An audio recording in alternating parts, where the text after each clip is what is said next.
bribery, negotiations. Are these words you commonly use to describe mealtime with your children? You're not alone. For parents, getting kids to eat nutritious foods can feel like a daily battle. The good news? Simple changes in how families approach mealtimes can transform picky eaters into food explorers.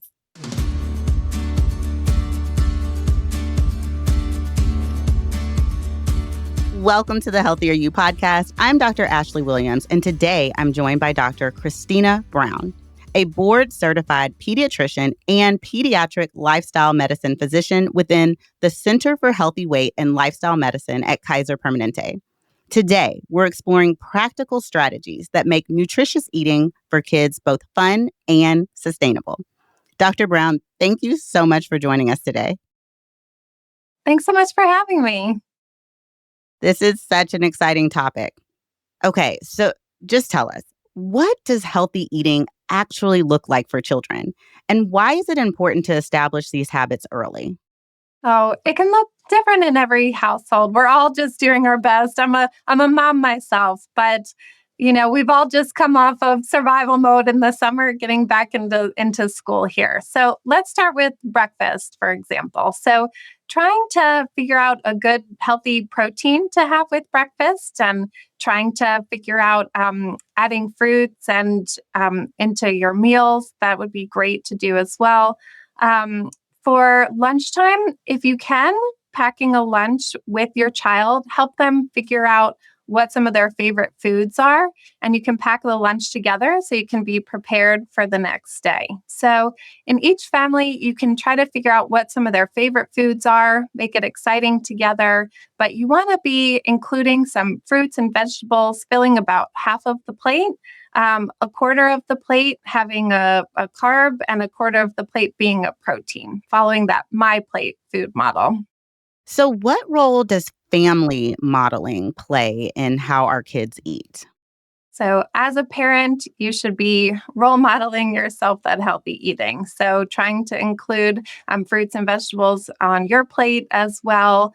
Trying to get rid of the screens at mealtime. So turn off the TV, put that cell phone away. Otherwise, your child is going to want to do the same. And when you have that screen in front of you, you're not able to notice your own cues for yourself. You're not able to notice your hunger cues or your fullness cues.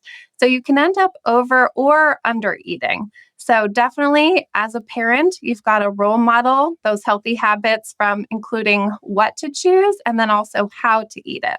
Great tip. I also am a mom of two girls, and one of our favorite activities is going to the grocery store. They absolutely love it. So, how can parents get their children more involved in food choices and healthy eating and preparing meals? Yeah. So, first of all, when you're going to the grocery store, try to have a snack or something beforehand. So, going to the grocery store hungry is never a good idea. You're going to just go for the junk food.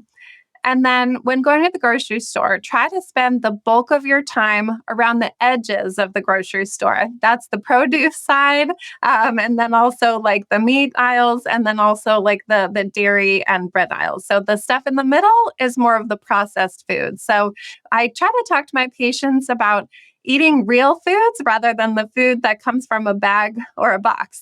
That's the food that comes from a factory rather than the stuff that comes from the ground or the trees. So, but make a list ahead of time if you can, so you can be prepared. The more prepared you are, the better. And you can even pick out a few recipes together that you want to make. So it's all age dependent as well. If you have a teen, you can help them build an incredible life skill. Say you can pick Tuesdays are your teen's day to cook, and they can research a recipe, figure out what they'll need for it.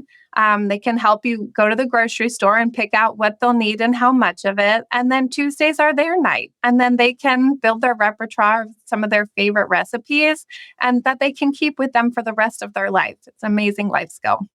It's great. I think that's a great tip that you should never leave the house without a snack for your kids. So, just beyond fruits and vegetables, are there any other tips for healthy eating habits for kids?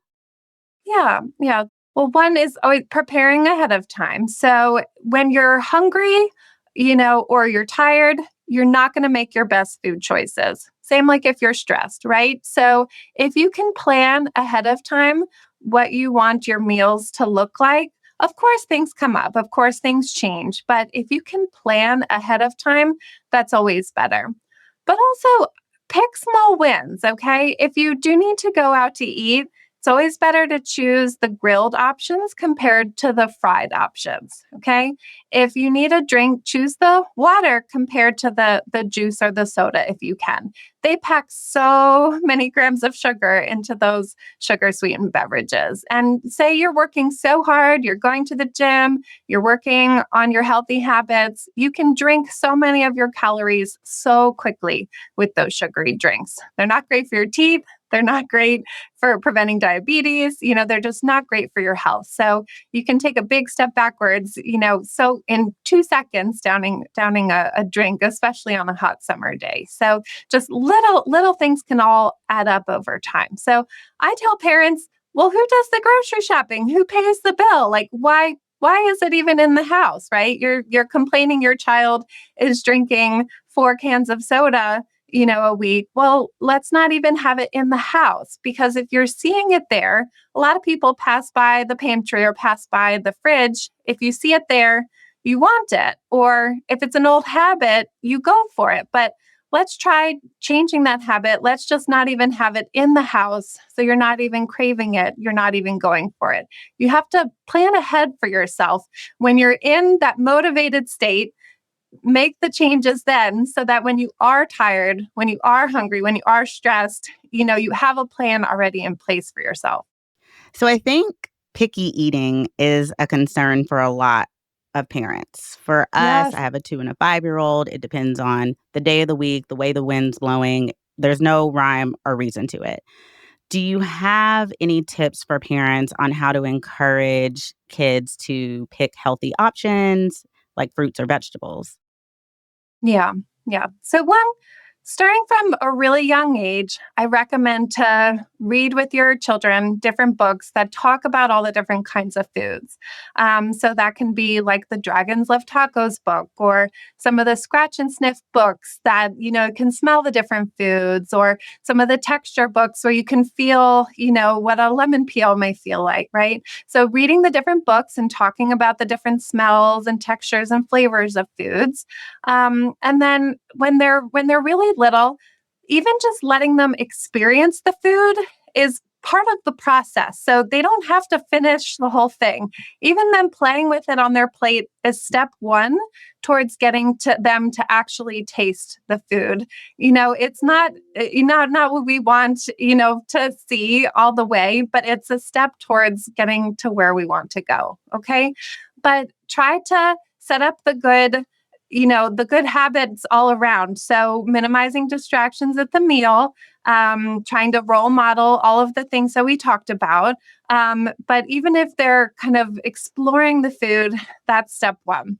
But then take them to a farmer's market or take them to a farm, take them to a pumpkin patch or let them see how food grows. And that can get them more excited about it. My nephew, he would eat the zucchini that came from our garden, even though he wouldn't eat it from the grocery store. He liked to see where it came from. But you could even plant a small garden yourself, or if you don't have the land for it, make a little herb garden that you could do, but next to your kitchen sink, and let kids see what happens when a seed turns into a plant and get them excited about food, about real food. And that can, create a gateway for you to talk about food, get them excited about it. And so that can be the start of the process to help with the picky eating. I also recommend to, if there's one food that they like, try something similar. Or if there's a food they like, add a condiment to it that can get them to closer to trying something else. So, do foods that are similar and that can help, stepwise getting them closer to something else. But never forcing, just following their cues, keeping mealtime fun. That can help with the picky eating. Yeah, I love the tip about the involving hands-on with gardening and also involving reading. That's great information. Can you talk a little bit about how important having set family meal times are for getting our kids to eat healthy? Yeah, and kids are creatures of habit. It helps them know what to expect. It helps reduce stress for them when they know what to expect. So it is helpful to have a set mealtime best you can. We know some days you may have sports or scouts or things like that, but if you have approximately a set mealtime and if everyone can sit down to the meal together and can role model those healthy habits, that can help. So we know other things come up or parents may work late one night, but best you can trying to have a set meal time can be helpful so they know what to expect. And then speaking about mealtime, there's been some research about how extending meal times, even for just 10 minutes, can encourage kids to eat fruits and vegetables. Can you talk a little bit about that? Yeah, so it can reduce some of the pressure, right? It may be a different way than how we grew up, but it allows children that exploration time and allows them to be more comfortable with it, and gives them that time to, get more used to it and also notice their hunger cues. They maybe had to transition from whatever else they were doing and then see what everyone else was eating, get more used to the idea and then take the time to eat those fruits and vegetables. We're always in a hurry these days, aren't we? Yes, we're always in such a hurry. But yeah, I agree. Just sitting down and having moments with our kids, I do think it does help get some more food in them and it can improve getting healthy foods in them. So thank you so much for this insight, Dr. Brown. Here are key takeaways from today's episode. 1. Fruits and vegetables provide essential vitamins, minerals, and fiber that children need for proper growth and development. 2. Getting children involved in meal planning, grocery shopping, and food preparation increases their investment in eating healthy foods and builds valuable skills. 3. Sitting down to eat with a family without screens provides natural opportunities to teach portion control and healthy habits. Extending meal times by just 10 minutes can significantly increase how many fruits and vegetables children eat. 4. Establish regular meal times. Make water your child's default beverage, teach mindful eating, and avoid forcing children to clean their plates. And 5. Success with picky eaters requires patience and persistence, including them in meal preparations, continuing to offer rejected foods, and giving children choices within healthy options can help. For more expert advice, visit kp.org/doctor and listen to more episodes of Healthier You wherever you get your podcasts. If you found this episode helpful, don't forget to subscribe and share it with others. Thank you. And from all of us at Kaiser Permanente, be well.